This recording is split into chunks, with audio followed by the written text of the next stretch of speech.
ونسأل الله لنا ولكم العافية. اللهم اجعل هذه القبور رياض الجنة. كنا نرى نهاية كل إنسان مهما عاش ومهما ملك، هذا هو المصير.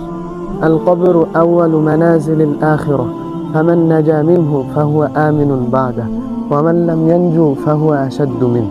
أيها الأصدقاء، فكروا واستمعوا جيدا. انظروا إلى هذه القبور، انظروا إلى هذه القبور، ليست حجارة فقط، بل هي رسائل صامتة تنادي كل حي، تنادي كل حي. أين من عاشوا طويلا؟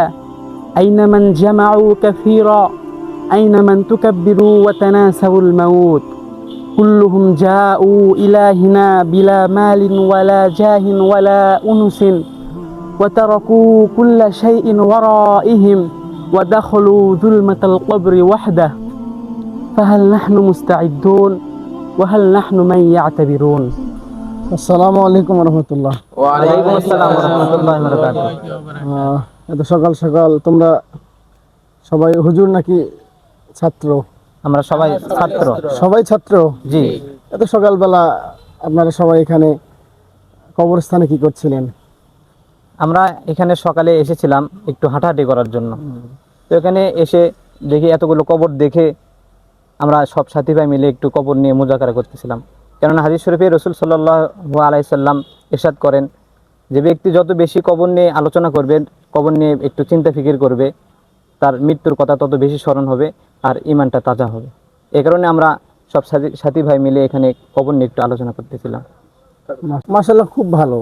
এই এত সুন্দর করে সাবলীল বাংলা বলছো। একটু আগে যখন আমি আসছিলাম দূর থেকে দেখলাম তোমরা আরবিতে কথা বলছো। তোমরা বাংলা বলতে পারো না? সবাই কি বাংলা বলতে পারে না নাকি? আমরা আসলে সবাই বাংলা খুব ভালো পারি, তবে আমরা আরবিতে কথা বলতে স্বাচ্ছন্দ্য বোধ করি। কেননা আরবি ভাষা কোরআনের ভাষা, আরবি ভাষা জান্নাতের ভাষা, কবরের ভাষা। আর রাসূল সাল্লাল্লাহু আলাইহি সাল্লাম হাদিস শরীফে ইরশাদ করেন, আহিব্বুল আরবা লিসালাসিন লিআন্নি আরবিয়্যুন ওয়া লুগাতুল কুরআনি আরবিয়্যুন ওয়া লুগাতু আহলিল জান্নাতি আরবিয়্যুন। আল্লাহ রাসূল সাল্লাল্লাহু আলাইহি সাল্লাম হাদিস শরীফে এটাই বলেন যে তোমরা তিনটি কারণে আরবি ভাষাকে ভালোবাসো। এক নাম্বার হচ্ছে আরবি ভাষা, কেননা আমি নিজে হচ্ছে এক নাম্বার আমি নিজে আরবি। দুই নাম্বার হচ্ছে যে কোরআনের ভাষাটা আরবি ভাষা এবং জান্নাতের ভাষাটা হবে আরবি ভাষা। এই কারণে যেহেতু রাসূল সাল্লাল্লাহু আলাইহি সাল্লাম আরবি ভাষা বলতে পছন্দ করতেন, এই তিনটি কারণে। আর এই জন্যই মূলত আমরা এই আরবি ভাষা বাংলা পারা সত্ত্বেও আমরা আরবি ভাষা বলতে স্বাচ্ছন্দ্য বোধ করি। মাশাআল্লাহ, এটা তো খুবই ভালো।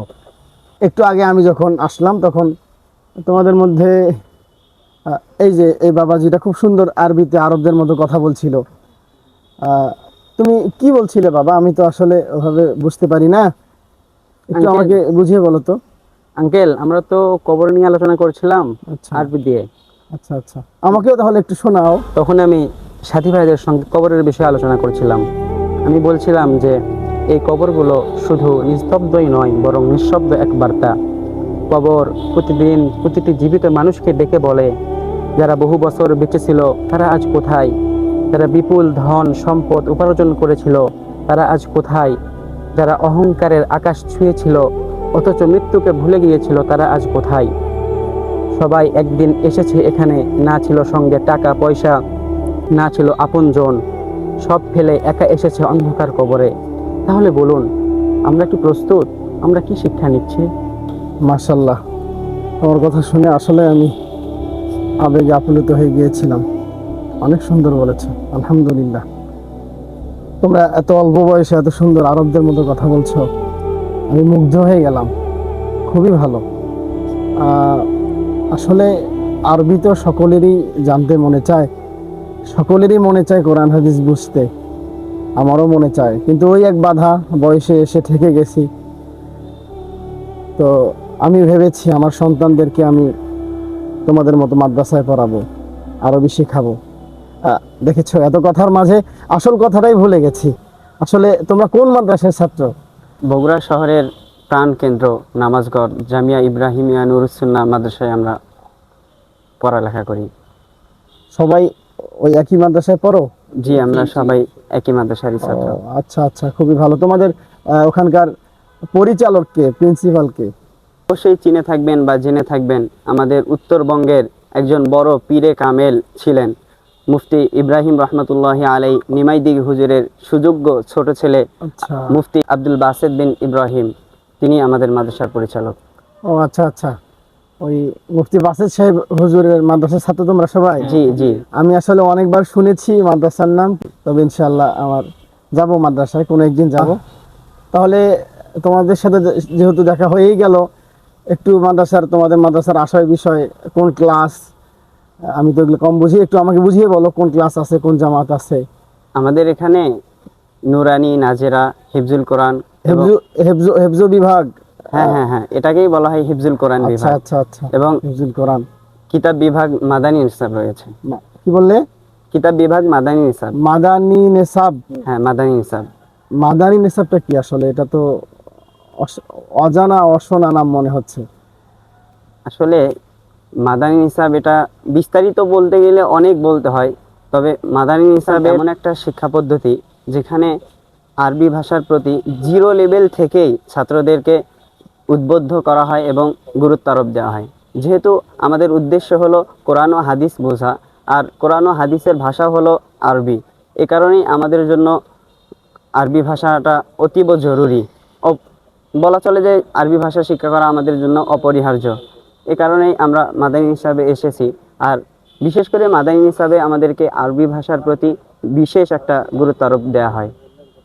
আচ্ছা আচ্ছা, আসলে আমারও তো ইচ্ছা আছে যে সন্তানদেরকে পড়াবো, তো ইনশাল্লাহ আমি তোমাদের মাদ্রাসায় আসবো, খোঁজখবর নিব এবং তোমাদের পরিচালক সাহেবের সাথে দেখা করব। ঠিক আছে? তোমরা কি শুধু এভাবে আরবি শেখানো হয়, তোমাদের আরবির প্রতি গুরুত্ব আরোপ করা হয় নাকি অন্যান্য মাদ্রাসায় দেখি ওই উর্দু পড়ায়, আরো আরো অনেক সাবজেক্ট আছে, তোমাদের কি শুধু আরবি পড়ানো হয় নাকি অন্যান্য সাবজেক্টও আছে? না না, আমরা এখানে আরবির পাশাপাশি উর্দু পড়ি, আবার তার পাশাপাশি আমরা এখানে ইংরেজিও চর্চা করি। ইংরেজিও চর্চা জি, করো? জি। মাশাআল্লাহ, এটা খুবই ভালো, এটা প্রয়োজন আছে। জি। ঠিক আছে, তোমাদের সাথে কথা বলে অনেক ভালো লাগলো। দোয়া করবে আমার জন্য, সবাই ভালো থাকবে, আমিও দোয়া করি তোমাদের জন্য। ইনশাআল্লাহ দেখা হবে, আমি তোমাদের মাদ্রাসায় আসবো। হ্যাঁ, থাকো, ভালো থাকো। আসসালামু আলাইকুম রহমতুল্লাহ।